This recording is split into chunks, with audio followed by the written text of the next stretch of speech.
We live in a world where the desire for all of us to be in control of our lives has reached unprecedented levels. Conversations about free will, freedom of speech, as well as an ability to plot one's own destiny are being held in almost every part of our society. From inside your homes, where children are claiming their personal spaces from their parents, to inside schools where students are claiming their creativity from their teachers, to inside offices where employees are claiming their voice from their employers, and even inside governments where citizen-led activism is popping up all over our world. Now, when I said this seemed to be a true reflection of the way our society is today, right? But then, if I pause for a few seconds and project a world where governments across the globe are becoming more and more autocratic, where opinions are being polarized, where children are hiding their lives from their parents, where students are being compelled to conform by their teachers, where inside offices, where employees are being terminated on a whim by their employers, and where citizens who raise their voices are being silenced at every step. Now, this too seems to be a true reflection of our world, doesn't it? So which one is it then? Is it the first or the second? Or some of us may actually end up contending that it's actually both running in parallel. Or perhaps, and let's try and think about this, are both of them just the same? That sounds rather absurd, doesn't it? For two narratives that are so diametrically opposite to each other to be the same? All right, okay, so now let's take this one step further. And let me turn your attention to another narrative around control that's been quite popular for a while now.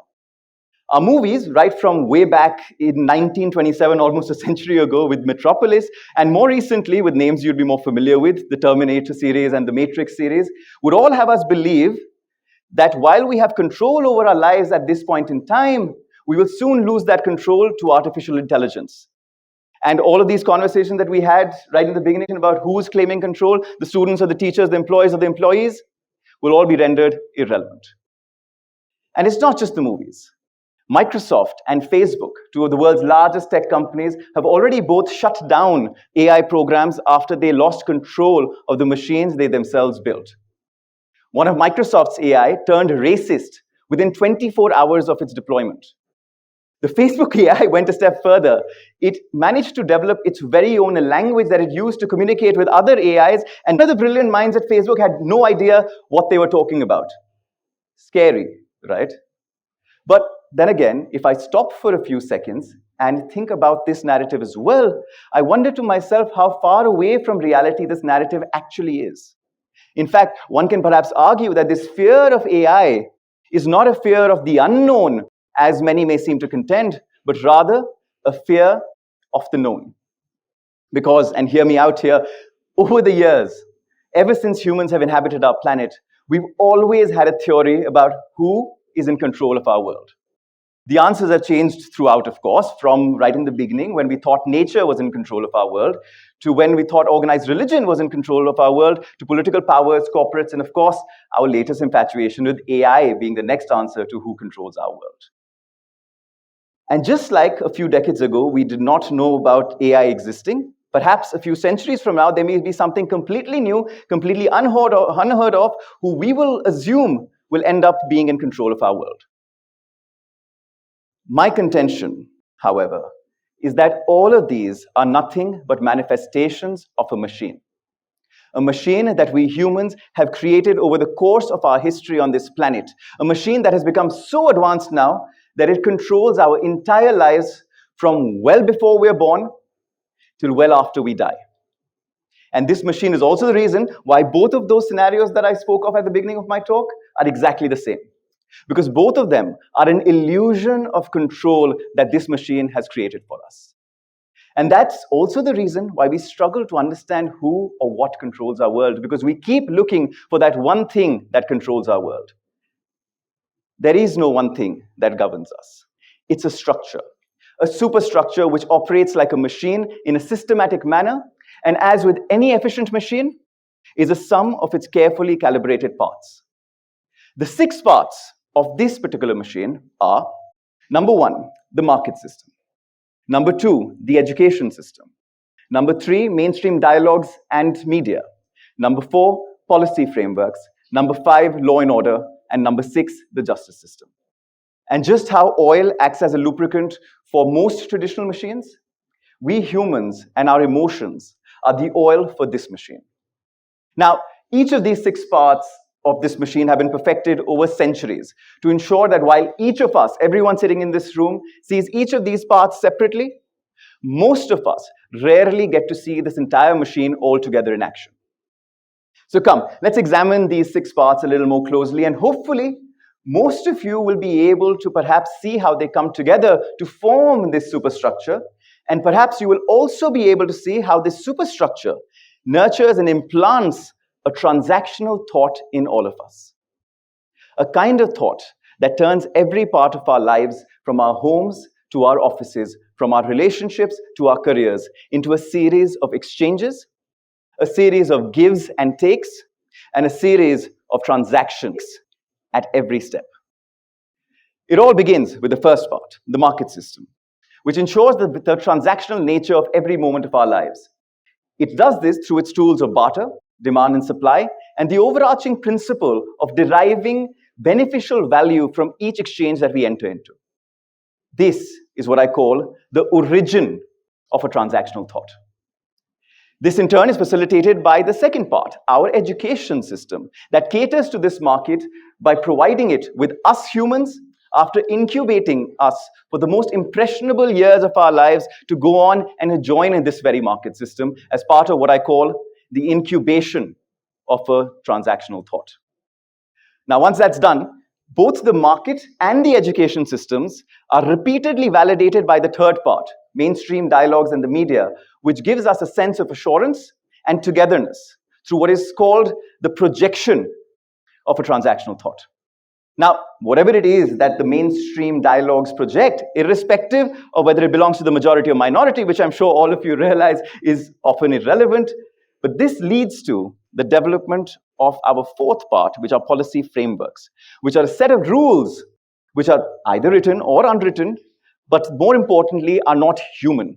So we can't argue with them. We can't reason with them.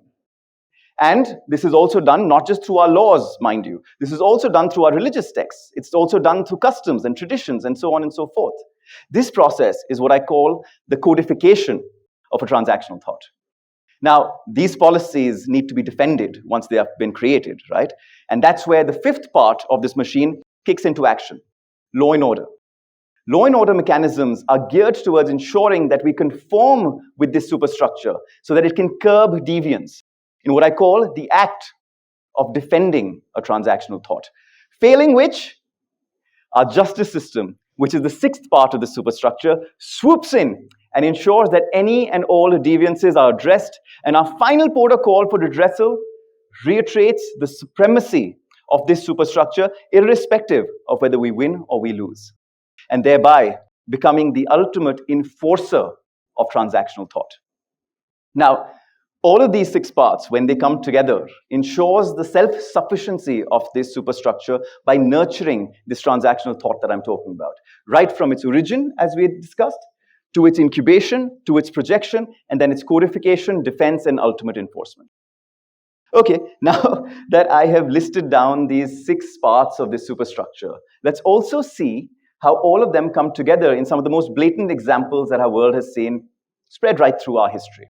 So, whether it's the Dow Chemicals leak in 1984 in Bhopal, or the opioids crisis that began in 1995 in America, or the BP oil leak off the coast of Mexico in 2010, all of them follow the exact same trend. And tragedies like these occur and reoccur in different forms all over the world almost every day.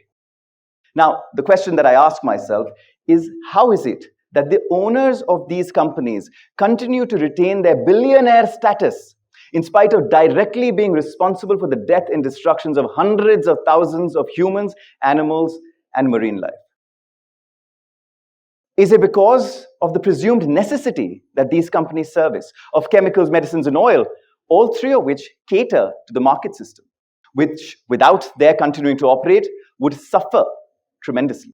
Or is it because our codified laws and policies allowed for these companies to continue to be in operation even after these tragedies had occurred? Or is it because our law and order system ensured that public dissent around these tragedies was controlled and curtailed? And why is it that in all of these three cases, our justice system the enforcer, valued the loss of life in a manner that still left adequate profits in the hands of those who were the perpetrators of these crimes, who then used these profits in order to use mainstream media and its tools of CSR and PR to turn their perception around after these tragedies. And at the same time, they use the education system to continue to propagate the benefit of young people dedicating their lives to joining these companies and helping them profit even further. At each of these steps, these companies have the superstructure to thank for all of this. It validates tragedies such as these with as much ease as it validates the day-to-day directions that our lives take, with everything that is important or even everything that is trivial in our lives. And if you look at the ecosystem created around all those things, whether they're important or whether they're trivial, you will realize that this superstructure comes into play absolutely everywhere. Think about it. And let's take a more trivial example this time, all right? So what about if we talk about straws? Yes, straws, right? Will that be trivial enough? Okay, so tell me, now that parts 4, 5, and 6, policy frameworks, law and order, and the justice system have all come together to tell us that plastic straws come under the umbrella of single-use plastic and therefore should not be used anymore, what do you think is the alternative? Well, the market system would effectively tell you that paper straws is the answer, and they've already transitioned to paper straws, right? Education institutions are now experimenting with different materials, and some of them will tell you that bamboo straws are actually more eco-friendly than paper straws. Mainstream media, social media in this case, would end up telling you that metal straws are more sustainable than both paper straws or bamboo straws. And I'm sure all of you will have your own answers as to what is the answer to this very, very important dilemma that we are facing in our world today about straws. But what I would like to ask, and what I consider to be the most basic question that nobody is asking, oh well, some people are asking, but not enough people are asking, is why do we need straws at all? Forget plastic or paper or bamboo or metal, but why straws at all? Why can't we just drink straight out of our mugs, our cups, our bottles directly? Except, of course, for medical conditions and all of that. But that's not really the question here, is it? Anyway, now, I'm going to assume that most of us can see the gravity of the situation that we are in, right? All the way from something as serious as an oil spill to something which seems as trivial as a straw. But the question still remains, how has this superstructure become so powerful and so independent that it supersedes any and all claims of control that anyone or anything may have? The answer is actually quite simple. Because it understands our emotions better than we do. And our emotions are at the core of everything that we do. The market system, the origin of the transactional thought, plays on the emotions related to convenience. Even when we know that convenience oftentimes makes us lazy, take shortcuts, and ignore the people around us. The education system, the incubator of a transactional thought, plays on the emotions related to necessity, where it makes us believe that formal education is essential for us to be able to survive and succeed in this world. Mainstream dialogues in media, the projector of transactional thought, plays on the emotions related to togetherness by making us crave to be connected to other human beings, to the opinions we keep, even if they are borrowed and not our own. Policy frameworks, which is the codification of transactional thought, plays on the emotions relating to certainty by giving us ready-made answers to how we should lead our lives.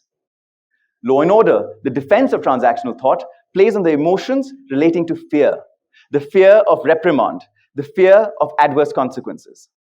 And finally, the justice system, the enforcer of transactional thought, plays on the emotions relating to closure, the desire for all of us to not remain in a state of flux, or at the very least, have the illusion that we are not living in a state of flux.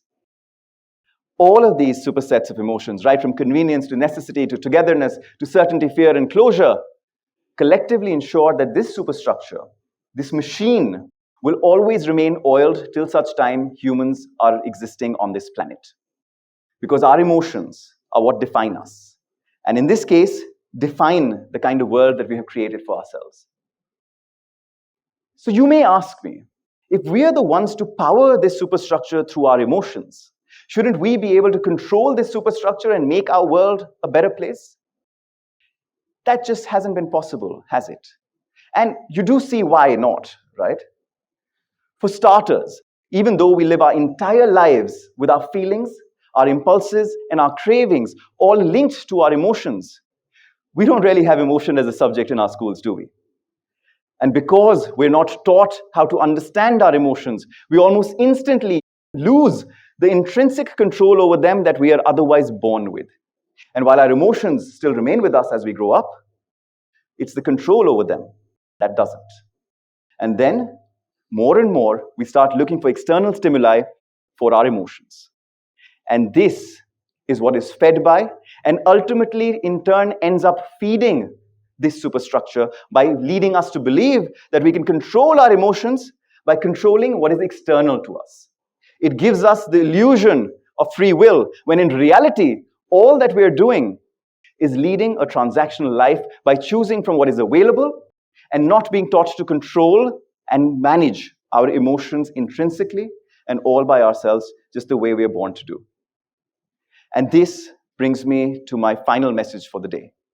The reason why I have broken the golden rules of TED and spoken about so many aspects of my thought, from control to the superstructure, to its manifestations, to emotions, to the way that they fuel the superstructure, instead of just talking about one of these parts. Why I haven't even told you why you should be interested in the superstructure in the first place. Why you should be in a position where this matters to you. Or why you should believe me about its existence. I haven't answered any of these questions because our best case scenario is that none of what I have said seems spectacular to you, or seems new to you, or is surprising you.